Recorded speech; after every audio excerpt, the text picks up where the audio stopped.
Welcome to the Forager Podcast, where I talk with cottage food entrepreneurs about their strategies for running a food business from home.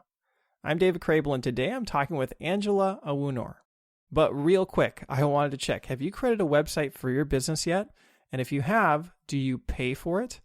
A lot of entrepreneurs still think they need to spend good money to get a good website, and that is simply not true anymore. I am a really big fan of Square Online. That's what I use for my Fudge Business website, and I created a free tutorial that will walk you through how to set up a totally free website in less than 1 hour. And in case you think free also means cheap, it's actually quite the opposite. I think Square Online is hands down the very best website tool for most cottage food businesses. So if you want to learn more, you can watch my free tutorial by going to forager.com/website. All right, so I have Angela on the show today. She lives in Glenn Dale, Maryland, and sells high-end custom decorated cakes with her cottage food business, Angyono Cakes. Now, most people start their food business from home and eventually move into a commercial kitchen as they grow, but Angela did the exact opposite. When she started her business back in 2016, she chose to rent a commercial kitchen because Maryland's cottage food laws weren't very good back then. But when the laws improved, she decided to move her business into her home in 2019. Her business has gotten increasingly popular each year, and now she has over 84,000 followers on Instagram. And yet, this is still just a side business for Angela. She also has a full-time job as an anesthesiologist, and she has 3 kids as well.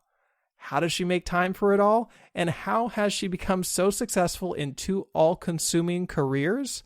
That's what you're about to learn in this episode. Welcome to the show, Angela. Nice to have you here. Thank you. So, Angela, can you take me back to the beginning of this journey? How did it all get started? My journey started in 2014. My son was turning 8 and he asked for a wrestling ring cake. At that time, I'd never baked for my children. I didn't even bake box mixes. I didn't have a mixer. I didn't have any recipes. But for some strange reason, I decided that I was going to make him a cake. And so I went on Google. I found different recipes. I took my notes, read reviews, and wrote down notes, what other people thought I could add and remove. I bought me a mixer from Amazon. His birthday was on a Wednesday. I remember I stayed up all night on Tuesday and made him this hideous-looking cake. We cut it Wednesday after work, and he was so proud of it. He had this big smile on his face. You know what? Let's do it again on Saturday. We'll invite your friends. I'll make another one. And so I did. So the rest of 2014, I baked for my children. I have 3 children. So I baked for their birthdays. Then when my daughter turned 2 in November, I took my time with her cake and made all the pieces and made her a cake. And it looked like something.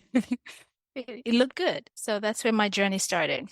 By the start of 2015, people began to notice, and I got a lot of requests from people. So I did a lot of free cakes. I'll make you a cake. You don't tell me what to make. You don't even tell me the flavor. So I experimented with a lot of cakes. So people they'll say, hey, my birthday is next week. I'm like, no problem. I'll get you a cake. So I just practiced. I tried different techniques. I tried different recipes, and no one complained.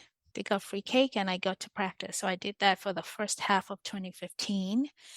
And by the fall of that year, I figured, okay, this is getting expensive, making all these free cakes. I looked into the rules in Maryland. And at that time, Maryland is a pretty strict state in terms of rules as to baking from your home.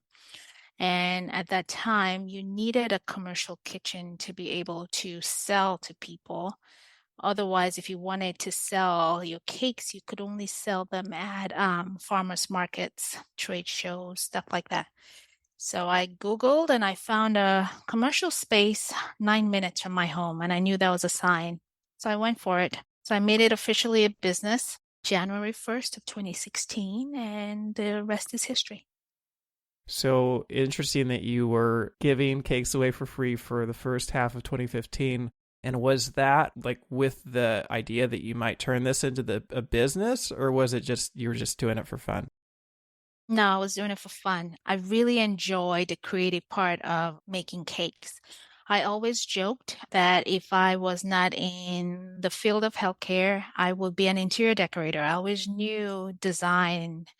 I could design things but I never knew I could do it in sugar. And so when I started decorating cakes, it was pure joy. I really enjoyed the creative freedom I got from just making cakes for people without them telling me what they wanted.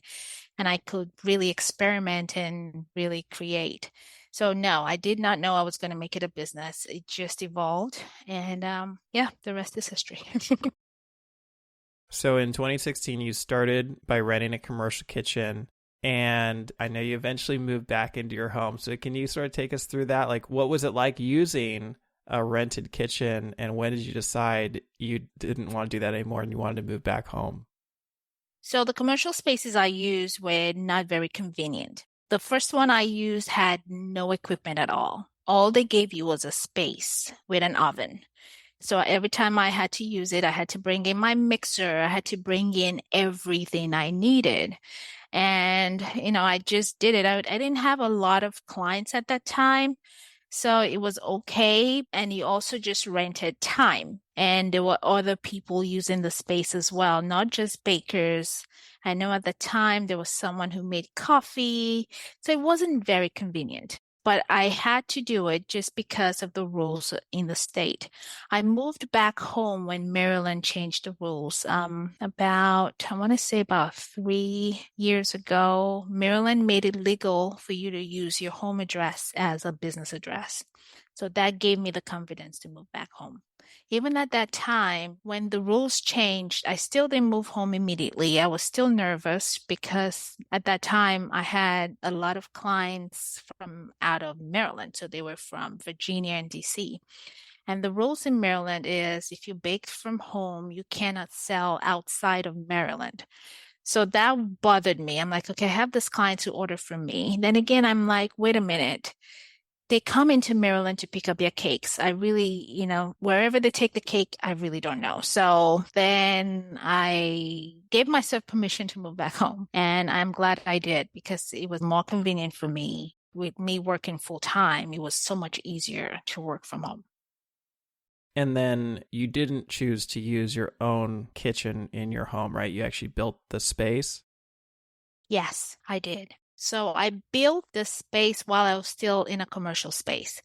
As the years went by, I acquired a lot of equipment. I had a lot of stuff, and I needed a place to store them. I was still in a commercial space at that time. So that kitchen was built not out of the need to bake out of it. It was out of the need to store my treasures, my equipment. That's why I built that space. So I built it the summer right before the rules changed. So it was an amazing coincidence. So I did that in the summer, and by the fall, Maryland changed the rules. And the following year, I moved back home. So now you're operating under the cottage food law, but did it ever occur to you to like create your space in your home as a commercial kitchen? I did. So I did call my county. So when I moved back home, I called them and I asked them I had a separate kitchen and I would love them to inspect it. And I was told they do not inspect homes. So that was out of the question. That is not an option in Maryland. Oh, that's interesting. So you'd have to have it be like a separate building on your property? No, it cannot even be on my property. It has to be a commercial space. Okay, so like it has to be a commercial zone in your city. Yes. Interesting. I had not heard that one before. That sounds pretty restrictive. Maryland is very, very restrictive. So you said that the commercial kitchens weren't really conducive to your baking. When you set up your home space, what did you learned from the commercial kitchens that you put into creating your space at home? For one, I didn't have a large space to work with. I was working it with a small storage room. So my goal was to make it was a small space, but my goal was to make it flow, to make my work flow better if I had to use it. So my goal was, so again, I created that space for storage. So My big thing was finding space to store things. And as we built the space, I really didn't have a clear picture of what it was going to be. So we built it as we went along. So I tried to put things where it made more sense because it was a small room. So it had to make sense. I wasn't trying to mimic a commercial space because I didn't have the room for that. I just wanted to maximize the little space I had. Now, you said that it was really nice to be able to work out of your home because you have a full-time job. So what is your day job? I am a doctor of nurse anesthesia practice, so I'm a nurse anesthesiologist. So I work a full-time job where I put people to sleep for a living for surgeries. And so I love that. And I've been asked so many times, when are you going to quit this job and just focus on baking? And that's where my dilemma is. I don't want to quit my job. I love my job. Baking was never a dream of mine. It was something very accidental and something I found that I was good at. And so I'm trying to find a balance where I could do both without giving up on both. Wow, I mean, anesthesia, I mean, it just seems like one of the most extreme medical professions you can be in. It seems like one of the most stressful professions you can be in. Yes, it is. So that's why I got so attracted to it. So it became my happy place. So when I walk away from the hospital and I come home and I have to bake, I'm in a different zone. I'm happy, especially when I'm creating. And I have built this business in such a way that my clients trust me enough to give me creative freedom. And so no matter how tired I am, how exhausted I am, as soon as I start decorating, I just get a high from it. It's like an addiction of some sorts. When I think of like an anesthesiologist, my perception is this is somebody that is a perfectionist, right? Like they have to be a perfectionist. Would you say that's true? Yes, we are usually type A personalities. You become very aware of a lot of things. You pay attention to the smallest details. While you're behind those drapes, while surgery is going on, you're listening to every sound. You're listening to the monitors change tone. You're listening to the surgeon suctioning, and you're constantly listening to every conversation. So I bring that home to with me when I bake as well, when I create. I pay attention to the fine details. I'm watching everything. Yeah, we're type A personalities. We're perfectionists. I mean, I can definitely see that attention to detail in your cakes. But what I'm wondering is like with cakes, you can spend hours and hours and hours on a cake and it still won't be perfect, right? So like how do you find the balance between like that perfectionist side of you and just like getting the cakes done? There's some cakes I still create that I feel like, I don't like the way it looks, but I just let it go because now I've learned that it's usually me. Because people will see it and they'll go, oh my goodness, that's amazing. That is great. There's some cakes I'll post and the way people Google Gaga over it, I'm like, huh? Are they not seeing what I see? So over the years, I've just learned that I am harder on myself than anyone else is. I have just learned to let things be. I really have. There are times I'll be decorating and I have to tell myself, stop touching, walk away. Just have to tell myself to walk away from it. And I constantly have to remind myself it's hard, but I have to remind myself to leave it alone because usually it's just fine. The other thing I think about like an anesthesiologist is an extremely consistent person. Like people's lives depend on you to be consistent. Yeah. So, I mean, I can see that's the case in your cakes too. Like, how is that transferred over into the business? With my job, I have to be consistent. I have to be reliable. I have to be trusted. It is very important to me when I meet a patient before I take them back. It is so important that I have a rapport with them, that they trust me. And I try to bring that over with my cakes. I want you to trust me. I want you to know that with every cake I put out there, it's going to be consistently the same standard. And that's very important to me. Very, very important to me. Now, this is sort of off topic, but I'm just curious because, you're obviously in the healthcare field involved with surgeries. What was it like, going through the pandemic? So at the time of the pandemic, I worked with the military. So I always say we were sheltered. We were protected from it all. But did I work a lot? Yes, I worked. the most hours that I've ever worked. And I baked the most cakes that I've ever baked because it seemed like everyone was home and everyone was celebrating the smallest things. I baked the most and I made the most money that year. Well, that's really surprising because you clearly have a niche in wedding cakes, Yes, like, very elegant wedding cakes. thank you. And we know a lot of wedding cakes weren't happening in 2020. So, it sounds like you were making smaller cakes. There were a lot of smaller cakes. Yes. People were celebrating with small cakes. They were going all the way. They were celebrating every birthday. These were not just milestone celebrations anymore. It was everything. People had a reason to celebrate everything. So I was baking small cakes, a lot of small cakes. Now, like your style is very elegant, like very high end type of cake. Can you just describe sort of like your style, your cake style?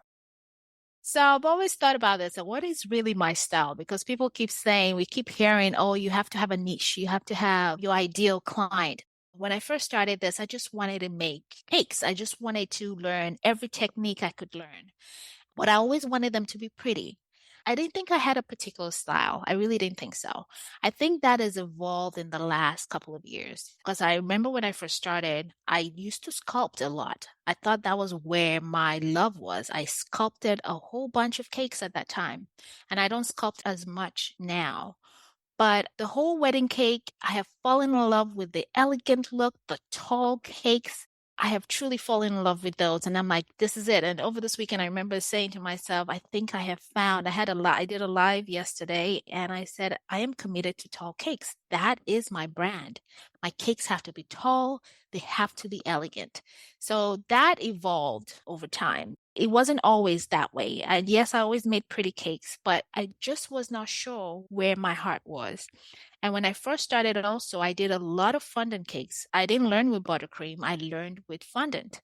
And over the last few years, I had to go back and teach myself buttercream. And now I am so in love with buttercream.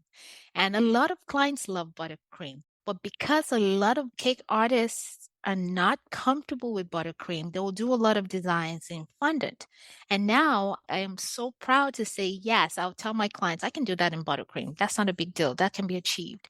And a lot of wedding cakes also, especially when they're tall and multi-tiers, they're usually dummy cakes. And just because the height, it's heavy, so it's safer to make them dummies and just have a cutting cake at the back and have just a little piece for the couple to cut. But I'm trying to push for I can make it all cake and I can make it in buttercream. Yes, I still do fondant cake. So I think my style now is tall, elegant, and it could either be buttercream or fondant because a lot can be achieved with buttercream. So that's where a lot of my clients are leaning towards. They're leaning towards buttercream cakes. So I guess I'm a buttercream artist now. Yeah, I would definitely say your style is the tall cakes. A lot of people are going to think, oh, tall means like a lot of tiers, but no, these tiers are tall. Like it's a very, very unique look. Yes. I'm sure people will look at your Instagram feed and see your cakes, but it's definitely pretty unique. I'd also say another thing I see a lot in your cakes is a lot of gold. Yes, a lot of my clients love gold. It's usually not me, it's them. They love gold and I'll use gold. And I think gold, and to me, gold is elegance. Gold is royalty. And they love it. I love it. I always try to, challenge myself when they come up with a gold and something to me, I was like, perfect. I'll try to make it different. And that's another goal of mine. Try to make it different from what I've done before. So they have a unique cake, just uniquely their own. So you obviously have this like elegant niche, high-end niche, and you don't do a whole lot of kids' cakes now, it doesn't look like, but it looks like you did a lot more in the past. Was that because of the pandemic or like where did that transition come in?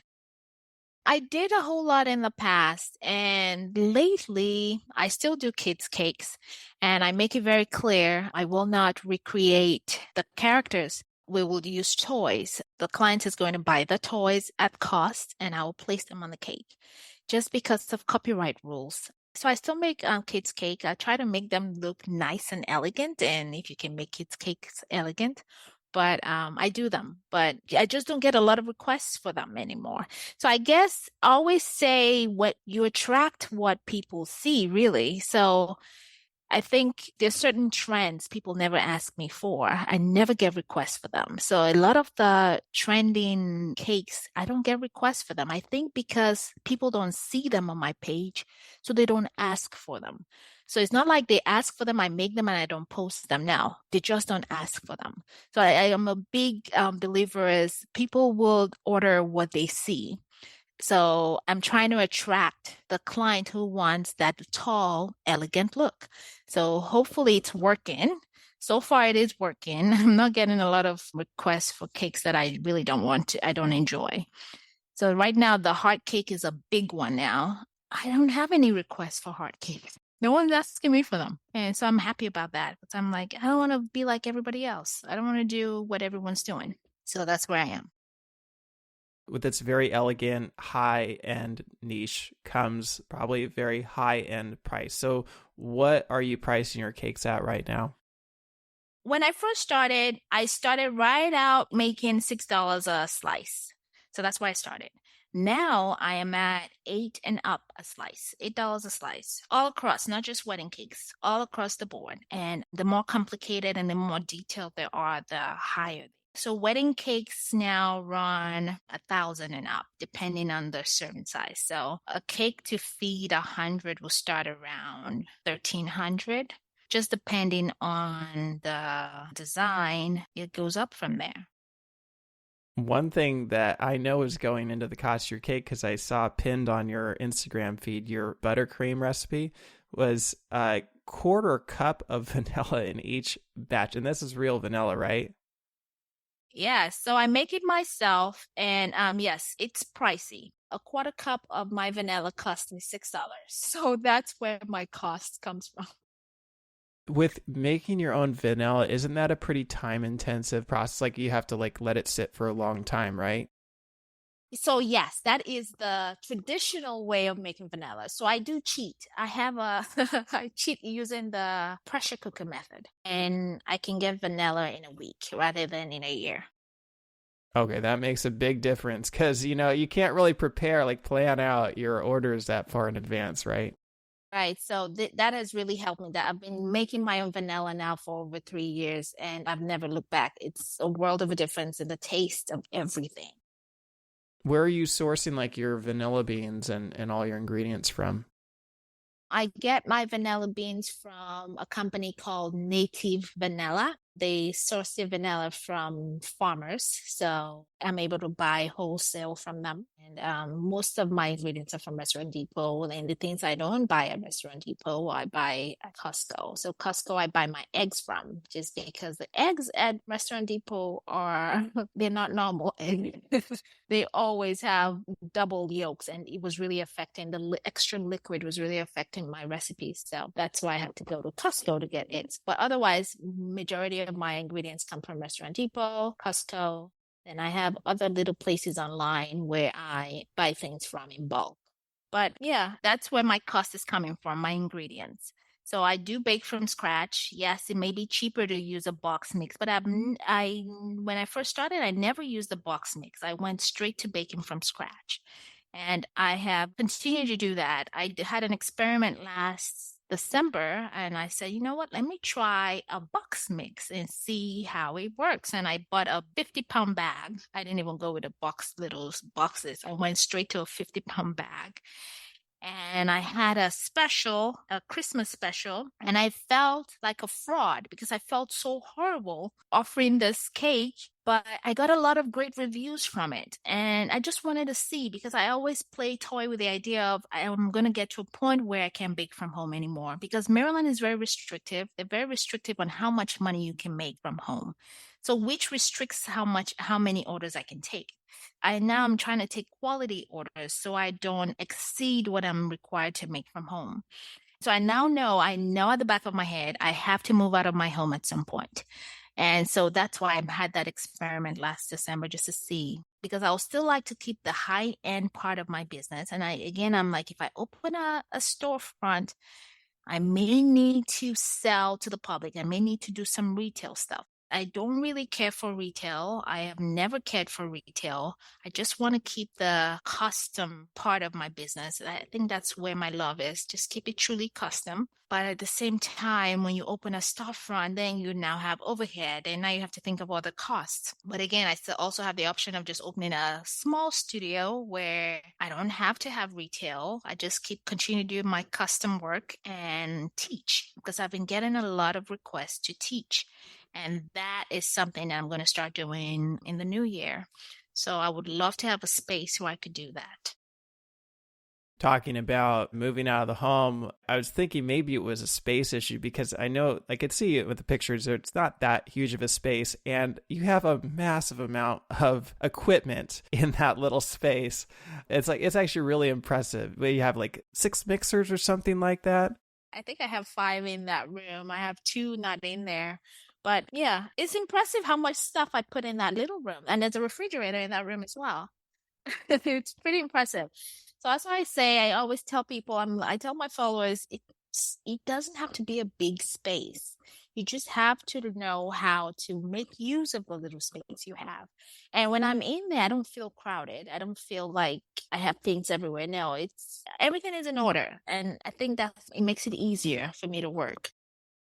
Well, talking about like trying to use a little space, make it efficient, make it work for you. I noticed in your Instagram feed, like you're pretty good at like finding hacks and shortcuts and like finding ways to make things easier. What are some of those hacks you could share with us?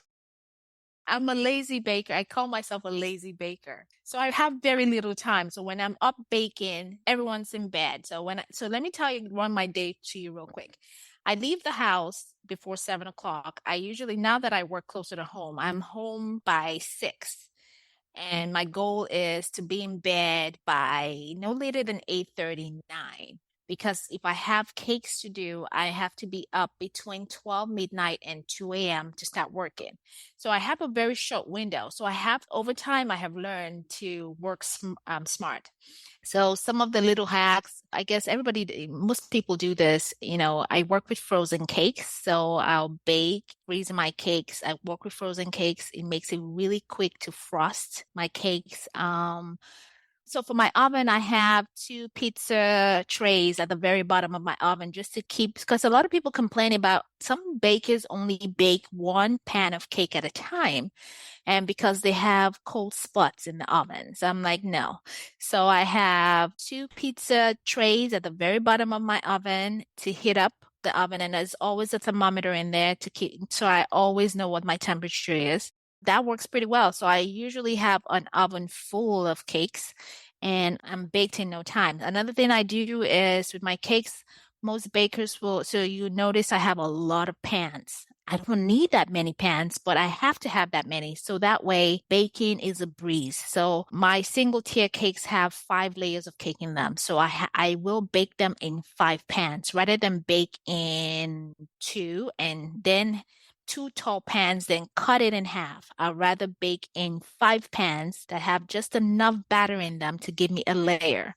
That way my cakes bake in tops 30 minutes. If it's a bigger pan, then I'll probably go in 35, 40 minutes. But my cakes don't take too long to bake. And that's why I have all those many pans. Save me time. I also see you're a big fan of the Cake Safe. Oh my God, yes. That's a lifesaver. Man, I remember a time. I remember a time when I got my first cake safe from a business that was going out of business, from a bakery that was going out of business. It was a small one, but I never used it. And it just sat there. Before I got my first real cake safe, I love stacking my cakes before I get to the venue. So I had this wedding. I remember I had this wedding. I had to drive 45 minutes. And the problem was they wanted because it was hot, it was summertime, guests will already be seated when I arrive to place a cake. So if I don't have it completely stacked, that means I'll be stacking in front of the guests. And I really did not want to do that. So I stacked this 4-tier cake and I didn't have a cake safe. But I placed it in that car and oh my God, my poor husband who was driving, I screamed the whole way there with every move he made. I'm like screaming and we made it safely. And when I finally got my cake safe, I still didn't use it properly. I didn't use it with the rod. I still was not confident using it with the rod in the middle of it. So I would use it without the rod.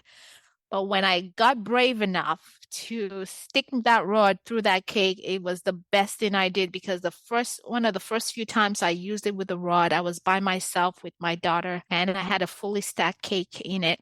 I was trying to lift it. It was so heavy I couldn't. So I was trying to place it on a surface, but I did not clear the surface. I'm like telling my daughter, help me, help me, help me. But she really couldn't help me.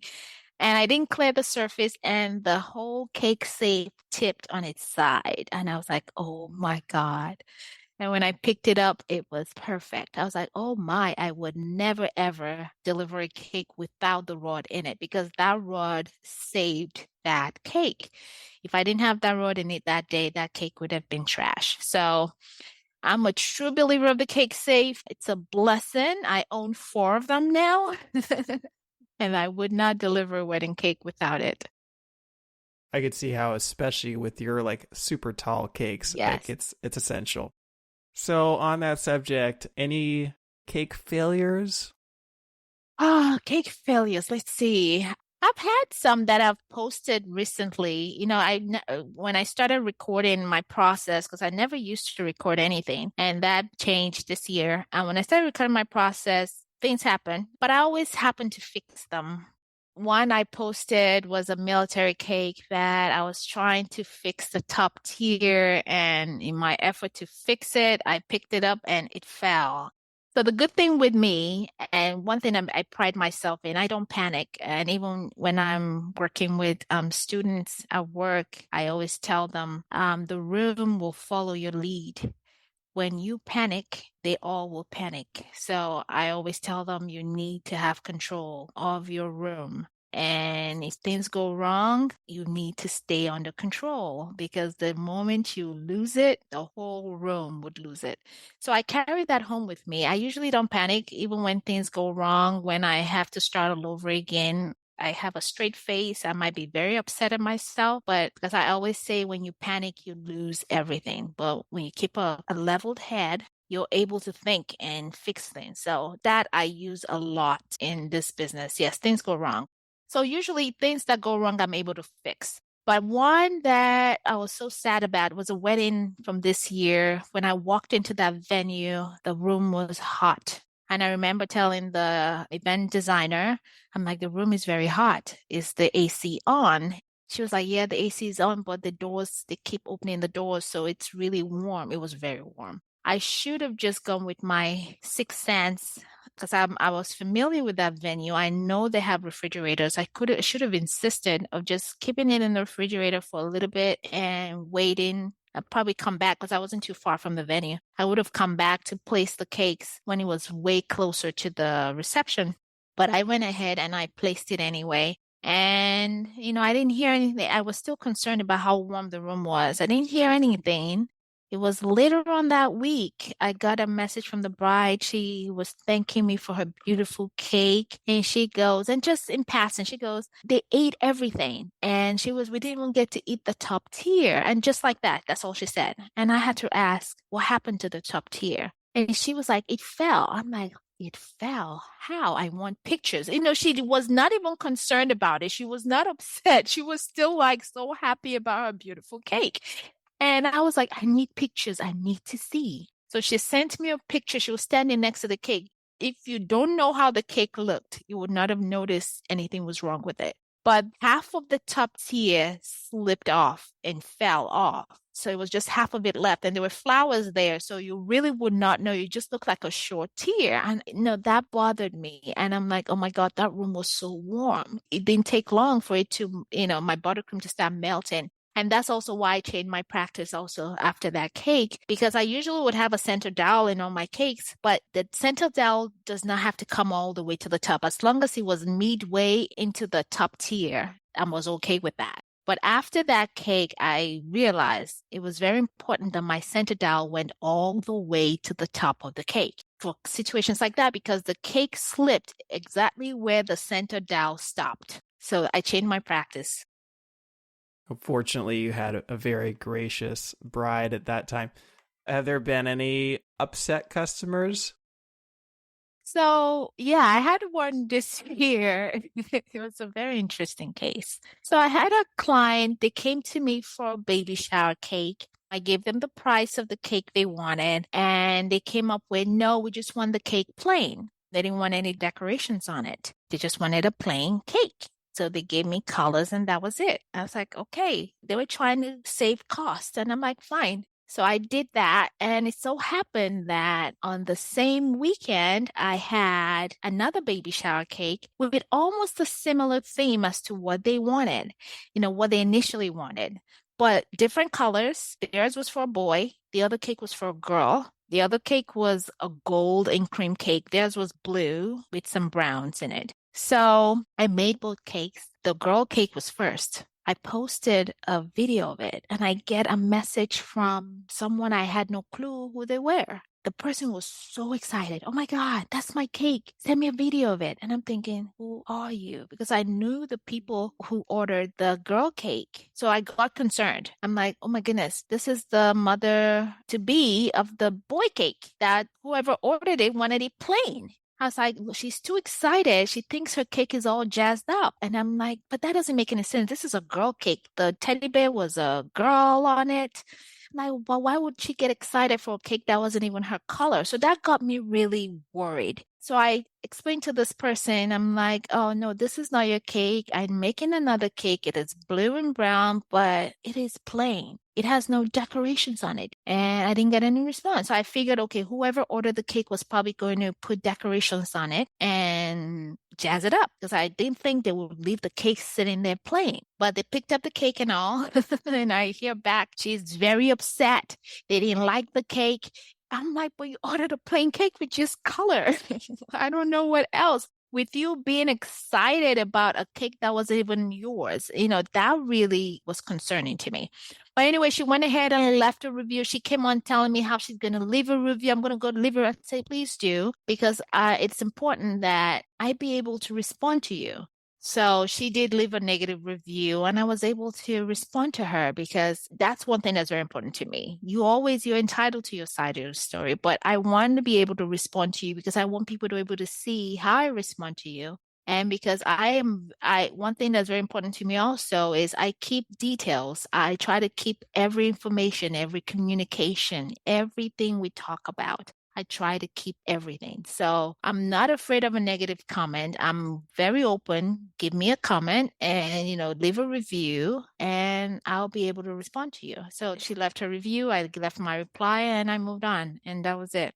And another one I had, say it was another strange cake. The design, they came up with the design. It was very weird. The cake had a lot of elements on it, a lot of strange things. And this client was ordering from out of state. He told me the person he was ordering from was my fan. A lot of strange things. Anyway, I went ahead, decorated this cake, and prior to the pickup, I kept getting messages. It was around Christmas. Can I see the cake? How far have you gone? And I was like, it is 5 days away. I don't have anything done. I don't decorate like that. So again, that was a red flag for me. But anyhow, the cake was picked up by an Uber. When I showed the final picture, because I always send a picture, always, always, always, always, always send a picture. He loved it. He was thankful. And I sent a message right away after the cake left, about a few hours after. Did the cake arrive safely? No response. The next day, how did the cake go? No response. Then a month later, I get this email how how the person who got the cake was not happy with the cake. And I'm like, this is so weird. And I love to keep documentation. I had all my documentation. So I sent a very, very long email stating the date, what was said, when I sent the picture, his response, it was such a long email. And I sent it to him and I never heard back again.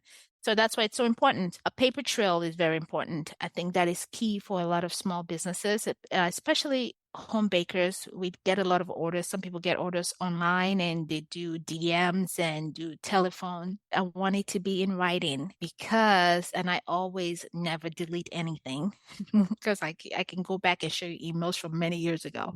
So I'm able to pull those in and I'm like, nope, this is not what was said and this is what was said. So.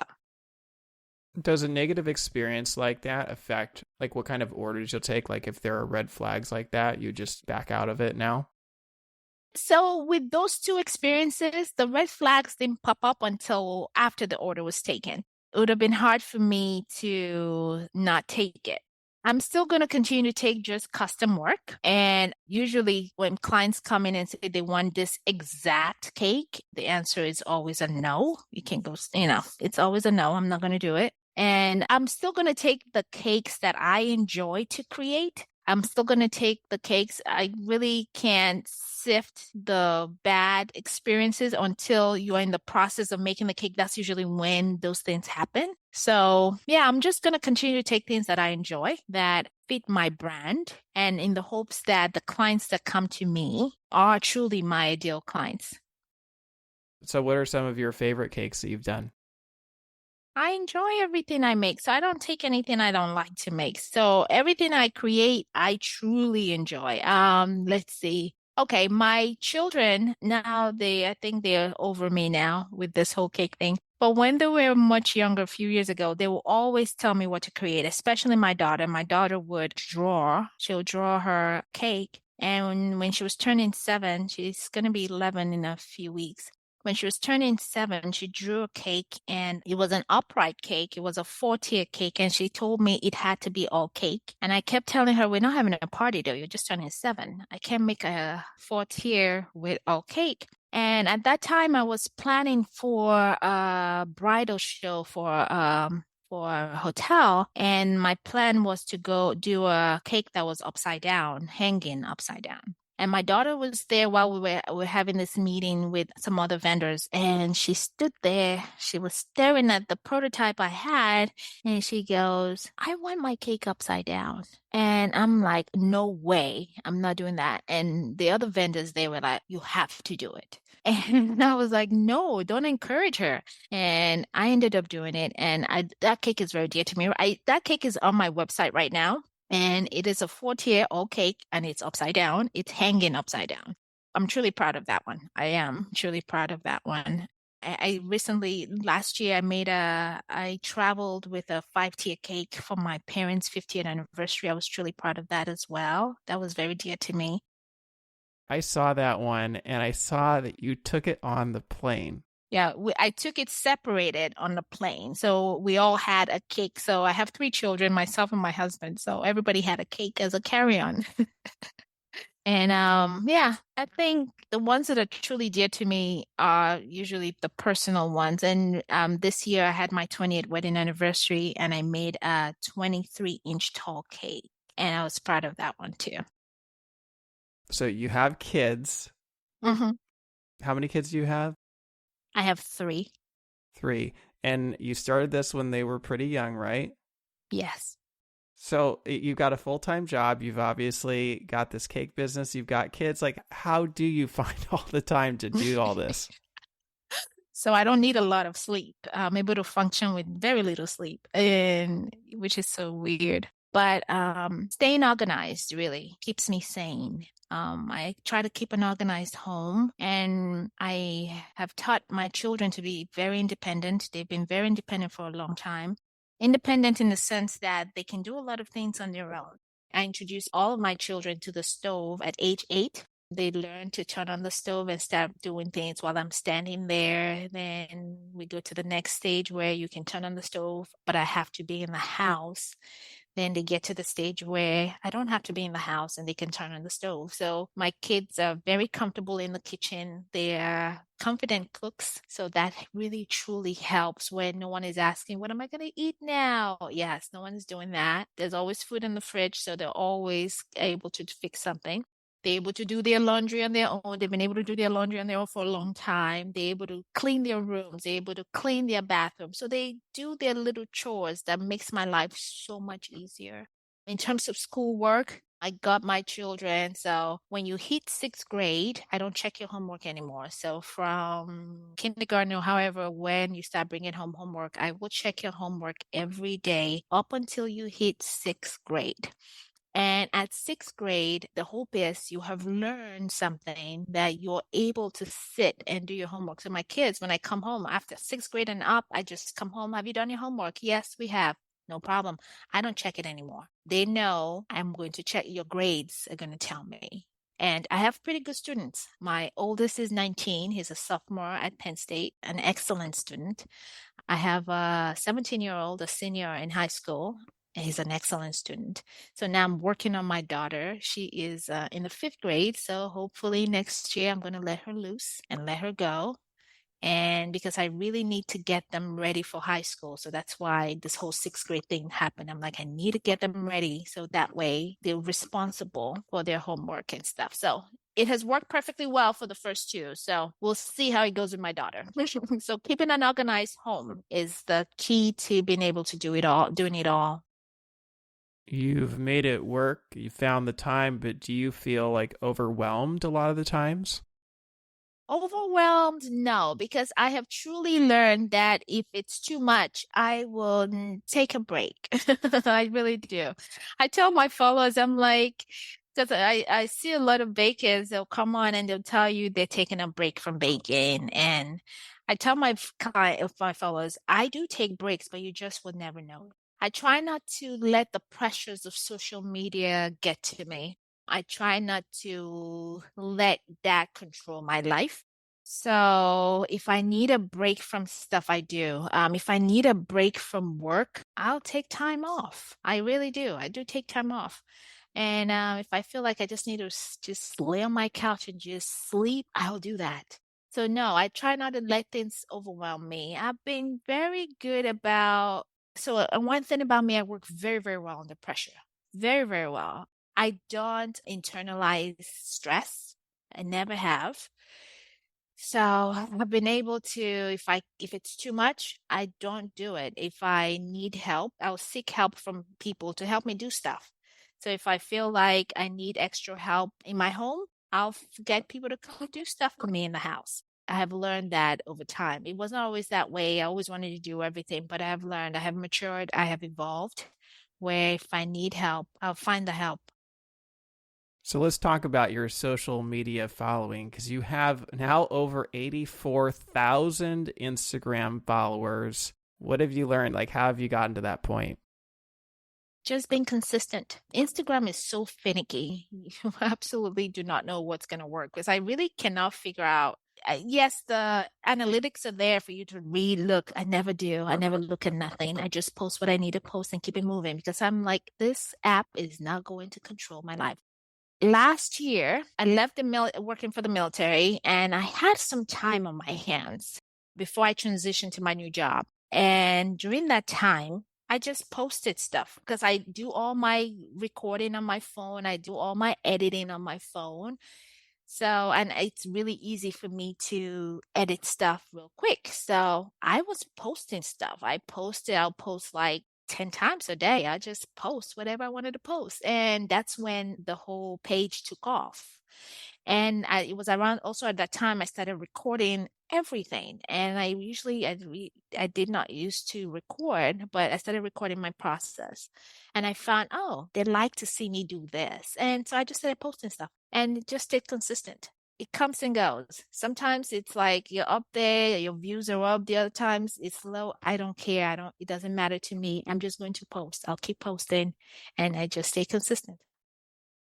Has reaching 84,000 followers been something that's gradually increased over time, or did you go viral at some point to get a massive uptick?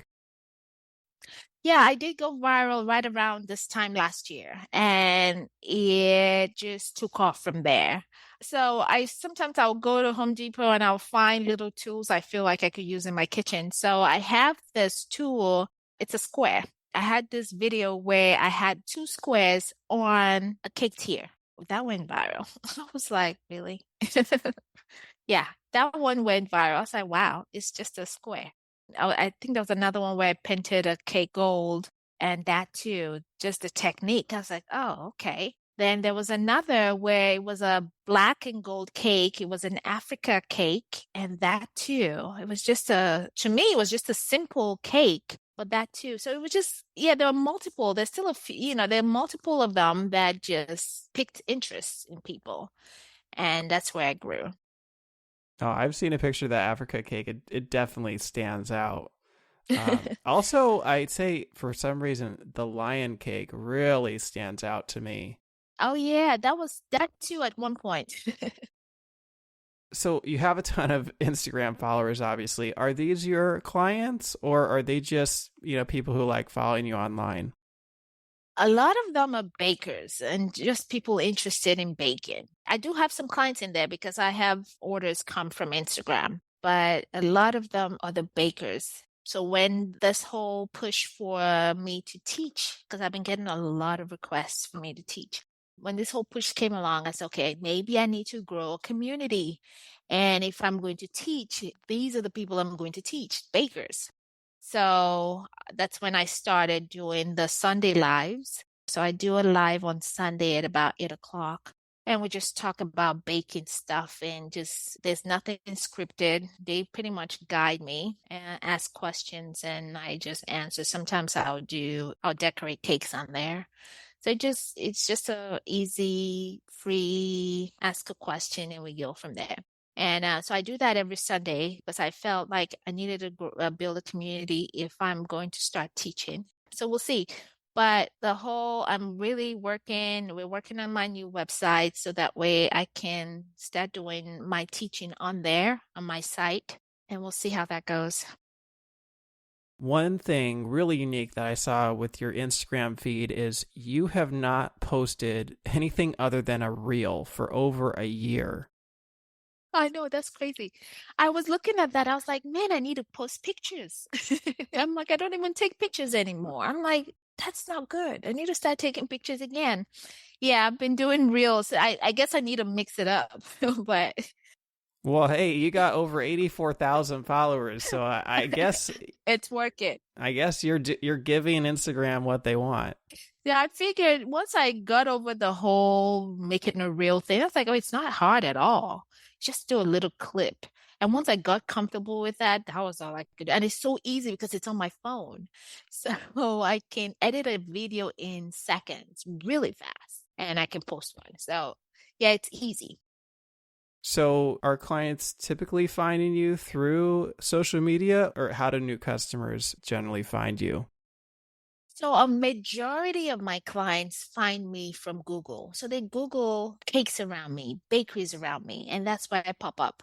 And I always knew it was something I discovered because I always said, why do people not tell you this stuff? I don't know how I got into Google, but years ago I discovered I needed a Google My Business account. So I created a Google My Business account and I started having my clients give me reviews there. And I haven't done this lately, but before I will post the picture on Instagram, I will first post it to Google. So Google will see it first before Instagram would see it. And I got a lot of my clients from there. I built this business from strangers. So a lot of people be like, oh, family and friends. No, family and friends didn't patronize me. It was strangers who grew my business. So I always tell bakers, make sure you have a Google My Business account because I feel like the clients that are able to afford my cakes are usually not on Instagram. They don't have Instagram account. They need something, they'll go to Google and ask Google for stuff. So that's where my clients are coming from. Do I get some orders off of Instagram? Yes, I do. I made a wedding cake recently, a golden white wedding cake that was so huge, a huge golden white cake, and it was a 4-tier that fed 300 people. And they found me on Instagram. I don't know who the bride and groom, who they were. I never met them. I never talked to them, but their planner came to me on Instagram and they picked up samples. I didn't even have a sit down consultation with them. The planner came over, picked up samples, and they booked me the same day they tasted the cake.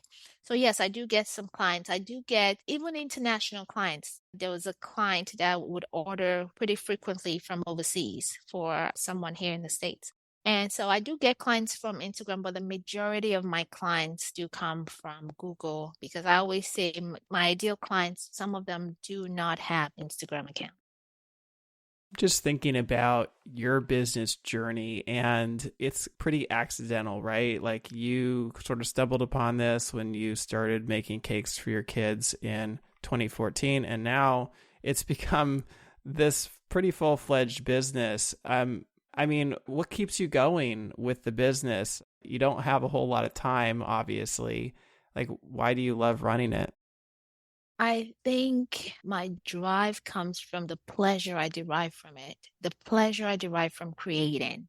I love it so much that I was talking to my husband recently and I said, I can't stop now. And he goes, no, you can't. I have come so far that I cannot walk away from it. I always said right from the beginning, I said a door was opened.